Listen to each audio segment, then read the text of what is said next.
You're gone. That's right. So as a result, the rich people, the Coptic people in Egypt that can't pay the taxes, they survived. They are the minority now that's living in Egypt. That's right. And the majority, some of them converted to Islam. And the rest, they flee for their lives in the caves and the mountains of Egypt. So that's what we're talking about tonight. And I will go to you with a question. Why do you think the European countries or the Western world in general, why it is so sympathetic with the Islamic cause, and especially the governments? We said the people, they are voting to ban these things. Why do you think the government is doing that? Well, as far as Westerners being sympathetic towards Muslims, this is a very interesting topic to me, because I find over and over again, this is something I found way back when I first started studying Islam.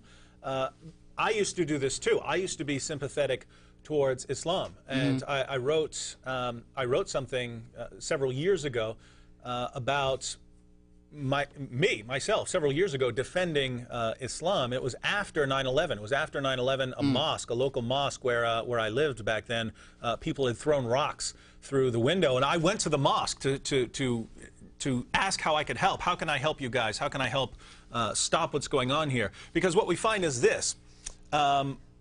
It's only certain Muslims that are attacking Westerners, that are resorting to physical violence. Do you think they are minority or majority? It's a minority of people who are actually trying to kill Westerners here in the West. Yeah, that's what he means. Now, whether most Muslims believe that that should be done is a different story, but what we find is it's only a few people. And when these people attack something, then there's a general criticism of Islam. And we here in the West, who aren't Muslim, we look to all the peaceful Muslims, and there are peaceful Muslims, and we say, wait a minute, whatever happens, we don't want people to attack them. Because here in the West, we believe that innocent people should be protected. You shouldn't be persecuted just because what someone else did. You should be innocent. Now, this is very different from the way Muslims view things. But here in the West, if you haven't attacked us and you haven't tried to kill anyone, and you weren't some of the people who flew planes into our buildings, if you're not part of that group, we don't believe that you should be attacked. And so, back then, I look at this mosque and I say, these people didn't have anything to do with this. These people didn't have anything to do with 9/11. Why should people be attacking them? And I agree with that. No one should be throwing rocks through their windows if they didn't have anything to do with 9/11. But the mistake that we make is we go overboard.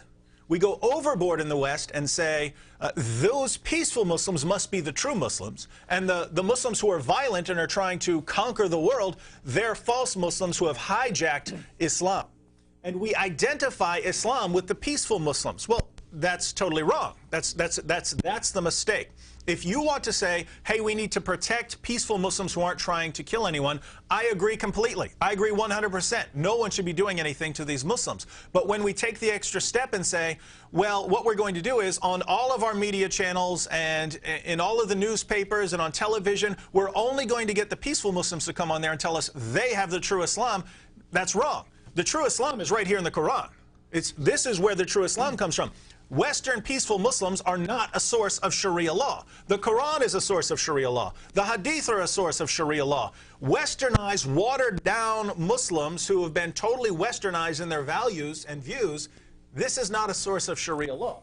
So the mistake that we make is saying that Islam is a religion of peace, and then we actually end up defending Islam and doing everything in our power to make sure these peaceful people get a platform, a podium to stand at to proselytize the West. And we found a tremendous number of converts after 9/11. Why? Because what happened was those of us here in the West said, we need to teach people about the true Islam, this peaceful Islam, so we need to allow all these peaceful Muslims to get on every single news channel and tell us about Islam. And all these people got on TV and said, no, Islam's a religion of peace. Islam loves everyone. Islam is tolerant towards everyone. Islam believes in freedom of religion. Islam believes in human rights. Islam is wonderful. And people said, wow, that's the true Islam, not what these radicals are doing, not people trying to conquer the world. Oh, this looks like something really, really good. And so we're sympathetic to Islam because we've identified Islam with the peaceful Muslims, instead of going to the Muslim sources and saying, what did Muhammad teach? And that's what we do on this show is we say,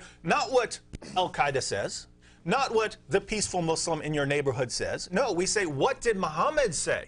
And what did Muhammad say? Well, Muhammad said, fight those who do not believe. Muhammad said, I've been commanded to fight people until they say there is no God but Allah. That's what Muhammad said. So who are the true representatives of Islam in the world? It's not the peaceful, loving Muslims who believe in freedom of religion. No, it's not them.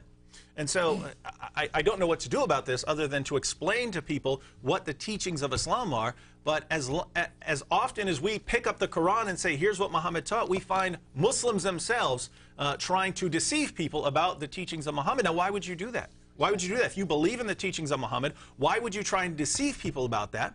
I'll tell you, because they're told to. Muslims are allowed to deceive people about their beliefs, to keep us in darkness until their numbers have grown large enough to where they can conquer us. That's Islam. That's the way Islam was from the beginning. And just think about a situation we're doing. I would ask you out there, you Muslims who are complaining about the Swiss Minaret Ban, what if the Swiss did something much more radical? What if they said, we're going to expel all Muslims from our country, and the only way we're even going to let you survive as a Muslim is if you pay us a ton of money. If you pay us, we won't kill you. If you don't pay us, we're going to kill you. And other than that, everyone get out of our country or you're dead. What would you think about that? You would think that's the most intolerant thing anyone has ever done. Unless you read your sources, because you would find that Muhammad himself, Sahih Muslim, one of your most trusted collections of ahadith, number 4366, Muhammad said, I will expel the Jews and Christians from the Arabian Peninsula and will not leave any but Muslims. All non-Muslims, get out of here. Get off. Get out of Arabia. This is Muhammad speaking. Is this tolerant? Is this a man who would promote religious freedom? Of course not. And in the rest of the Muslim world, the response was, unless you pay us, Jews and Christians, unless you pay us money, you're dead. You are dead. So how? I just want to know, how can you be so inconsistent? How can you say, oh, they're prohibiting us from building minarets, therefore they're intolerant and they're wrong and they're immoral and they're horrible people, when Muhammad was much more extreme and much more intolerant? How can you be so inconsistent? Please call in and justify this. Justify you condemning the Swiss and not condemning your own prophet. Thank you, David. Ladies and gentlemen, we're going to take a break and come back as soon as possible. Sorry for the people on the phone. We are getting to you as soon as possible. Stay with us.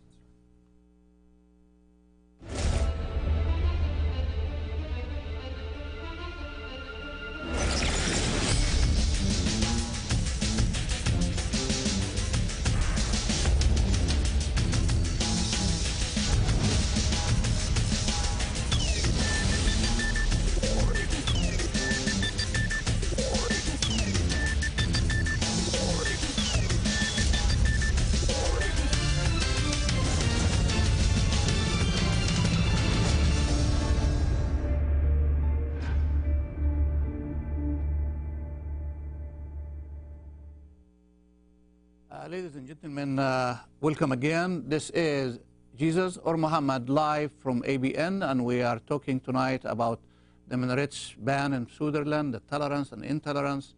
And the phone numbers on the screen, 248-416-1300. And I think I have a call. Good evening, Joe. Joe, good evening. Good evening. How are you guys doing? You're on the air. Go ahead. God bless you, Thank you. all of you. Thank you. Jesus Christ. First of all, about the Manara, it's very funny. They don't want to build a Manara, but I want to know if there's any church in Saudi Arabia. Exactly. Because there is no church in Saudi Arabia. They don't allow it. And if you look at Egypt, any church you broke, you can't rebuild. Mm-hmm. Now, I have something I want to add to this. United States